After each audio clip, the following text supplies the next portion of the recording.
हमने यहाँ की आम जनता की चाहत व उनके हितों को भी ध्यान में रखकर अपना प्रत्याशी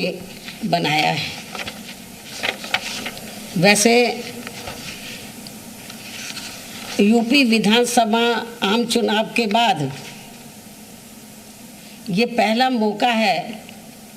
जब बीएसपी यहाँ ये उपचुनाव लड़ रही है। आजमगढ़ लोकसभा की सीट पर यहाँ ये उपचुनाव लड़ रही है। हालांकि ये उपचुनाव है, किंतु लोगों के लिए यह इस मायने में खास व अति महत्वपूर्ण है कि वे एक तीर से दो निशान करके पहले भाजपा को हराकर उनकी अग्निपथ आदि जैसी जन विरोधी नीतियों व बुलडोजर आदि वाली अहंकारी कार्यशैली का सबक सिखा सकते हैं। मैं इस बात को फिर रिपीट करती हूँ, हालांकि ये उपचुनाव है, किंतु लोगों के लिए यह इस मायने में खास व महत्वपूर्ण है कि वह एक तीर से दो शिकार करके पहले भाजपा को हराकर उसकी अग्निपथ आदि जैसी जन विरोधी नीतियों व बुलडोजर वाली अहंकारी कार्यशैली का सबक सिखा सकते हैं और साथ ही सपा को भी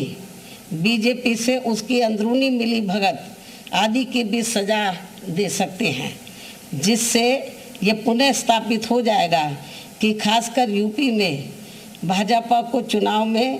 पराजित करने के लिए सपा नहीं बल्कि बीएसपी ही सर्वाधिक शक्तिशाली माध्यम है।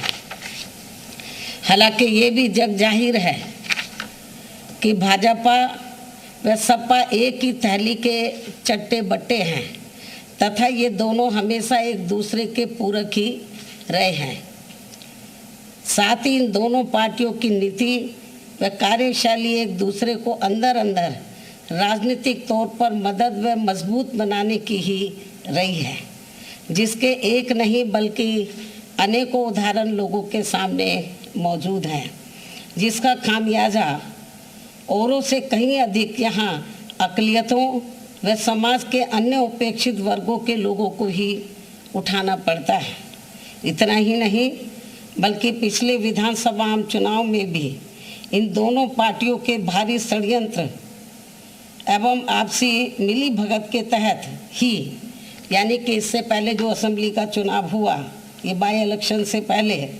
तो इन दोनों पार्टियों के भारी षड्यंत्र एवं आपसी मिली भगत के तहत ही बीएसपी को बीजेपी की बी टीम बताने व चुनाव को घोर हिंदू मुस्लिम सांप्रदायिक रंग देने का ही नतीजा था कि बीजेपी यहाँ दोबारा से सत्ता में वापस आ गई। बीजेपी को सपा नहीं बीएसपी हरा सकती है, ये कहना है बसपा सुप्रीमो मायावती का। बड़ा बयान उन्होंने यहां पर प्रेस कॉन्फ्रेंस के माध्यम से दिया है। दरअसल आजमगढ़ में उपचुनाव है जिसमें बसपा ने भी अपना प्रत्याशी मैदान में उतारा है और उसको जिताने के लिए यहां पर बसपा सुप्रीमो ने प्रेस कॉन्फ्रेंस के माध्यम से संवाद किया और अपनी बात जो है वो जनता तक पहुंचाने की कोशिश की। में भी इन दोनों पार्टियों के भारी षड्यंत्र एवं आपसी मिली भगत के तहत ही बीएसपी को बीजेपी की बी टीम बताने व चुनाव को घोर हिंदू मुस्लिम सांप्रदायिक रंग देने का ही नतीजा था कि बीजेपी यहाँ दोबारा से सत्ता में वापस आ गई और अब लोग अपने आप को यहाँ काफ़ी ठगा हुआ सा महसूस करने लगे हैं। वास्तव में वैसी गलती खासकर विशेष एक समुदाय के लोगों को अब यहाँ आगे नहीं दोहरानी चाहिए। खासकर आजमगढ़ के लोकसभा उपचुनाव में तो ये गलती बिल्कुल भी नहीं करनी चाहिए। इसके साथ ही ये भी बहुत उम्मीद है कि इस चुनाव के परिणाम बीएसपी के पक्ष में आने की संभावना की वजह से भाजपा सरकार की जन विरोधी नीतियों व कार्यशैली आदि पर काफ़ी हद तक अंकुश भी लग सके, जिसका फिर लाभ सर्व समाज के लोगों को जरूर मिलेगा। इसलिए अब आजमगढ़ के सभी वर्गों व धर्मों के लोगों से मेरी पुरजोर यही अपील है कि वे यहाँ से बीएसपी के उम्मीदवार को जिताकर प्रदेश व देश को जनहित व देश हित का बड़ा संदेश जरूर दें। इस उम्मीद के साथ ही अब मैं अपनी बात यही समाप्त करती हूँ। धन्यवाद।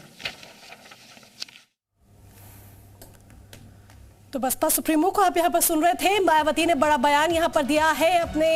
प्रेस कॉन्फ्रेंस के माध्यम से गुड्डू जमाली को जिताने की अपील भी की और ये भी कहा कि बीजेपी को अगर कोई हरा सकता है तो वो सपा नहीं बीएसपी है, बीएसपी ही है जो बीजेपी को हरा सकती है। तो बसपा सुप्रीमो की ओर से ये बड़ा बयान दिया गया। जिस तरीके से हमने देखा है कि बसपा आमतौर पर उपचुनाव नहीं लड़ती है, लेकिन इस बार आजमगढ़ का उपचुनाव लड़ा जा रहा है। रामपुर में भले ही प्रत्याशी नहीं उतारा है, लेकिन आजमगढ़ के लोकसभा के उपचुनाव में गुड्डू जमाली को उतारकर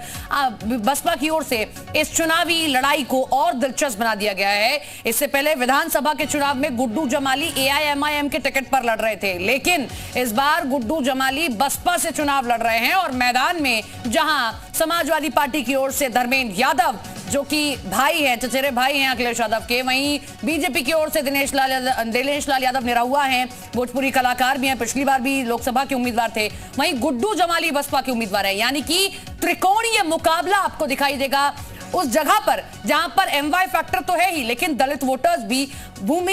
उस भूमिका में हैं जहां पर वो ये तय करते हैं कि किसकी जीत हो और किसकी हार हो। लेकिन जो MY फैक्टर है उसको दरकिनार नहीं किया जा सकता है, क्योंकि आजमगढ़ में इसी MY फैक्टर की बदौलत अखिलेश यादव की जीत हुई थी और अखिलेश यादव के जो प्रत्याशी हैं धर्मेंद्र यादव, वो भी कहीं ना कहीं आश्वस्त है कि MY फैक्टर उनको जीत दिलाएगा उपचुनाव में।